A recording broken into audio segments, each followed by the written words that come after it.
So welcome back to the 1967 Porsche 911 wiring harness project.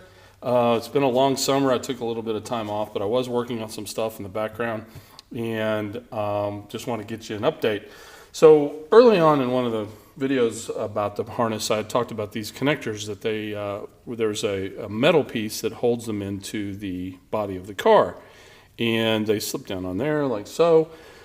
The problem with these things is that they have a tendency to break as you're coming out. You got to be really careful to get them to not break. And on mine, I broke a couple. So this one you can see is actually blown out completely right there.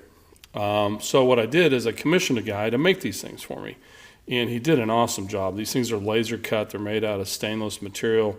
Perfect match, as you can see. I mean, this guy just did awesome work. Everything about it is just spot on. Funny thing about it is that the more you make, the cheaper they are. It's called economies of scale, and so I have a few of these things laying around, and if you need some, let me know. So the next thing was the connector itself. So this thing has become a challenge. I was faced with all these wires that go into it, trying to make it look original. My only thought was that I'd cut them right there and then I'd graft into it, but then I'd have the original wires coming out of here. Some of them might be in bad shape. It just would look cheesy because I grafted and probably would have to cover it with some sort of coating. It's not factory. So the challenge became to try to make these things. So as you can see over here, it has become quite an obsession of mine. Where to start? Let's see. So the first thing I did was I tried silicone molds. This is a relatively late one, kind of late. So a lot of trial and error here to make these things. Trying to find one that ended up, this one was a pretty late model one. You can see some residue in there, but this is a relatively late model version of that.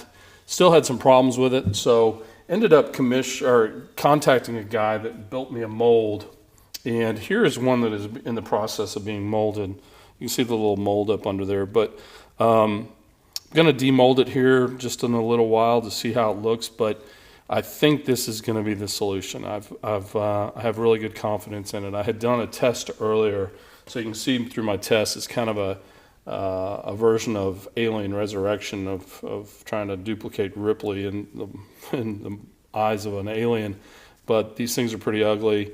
Here's an early one that just went totally wrong. One that kind of came out right, but the coloration of the plastic was completely wrong. So this one didn't come out very well, had some problems there. Even tried taking the original ones and heating them up and removing the wires, so that worked. But if you do too much heat, that's what you get. That's pretty ugly, so that wasn't a solution. This one had a problem with the bubble in the mold on the lip right there. Wasn't good. This one came out pretty darn good. This one I think came out of this mold. So as you can see, it would have sat down in there. But just still not quite right. It had a bubble problem right there. So let's see. This was a different material. This is really hard plastic. It just doesn't have the flexibility that the connector is supposed to have. So I dumped that off to the side. This one is a pretty good version of it. Still got to get the holes right. As you can see, the holes aren't quite right. They're too small. The connector inside is right, but the hole is, the silicone is, I'm sorry, the plastic is seeping into the mold and shrinking up the hole size. So we'll tweak that.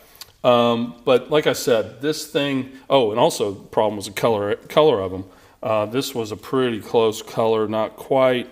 This one was a little bit better. Still got a little bit of work to do. That color is really tough to catch. It's a silverish, grayish color, but I think over time it's faded a little bit. So mine are going to be gray, but they probably won't be exactly that color because I don't think that's the original color from 50 plus years ago. So we'll go from there. But like I said, keep your fingers crossed on this one for me because it's killing me. As you can see, I'm wearing myself out building these molds, but it's been a lot of fun. So soon we'll see if this is a good one. And hopefully the mold just will need one more tweak, as I've already asked them to do, and we'll see how it does. So I'll keep you updated. Thanks for tuning in.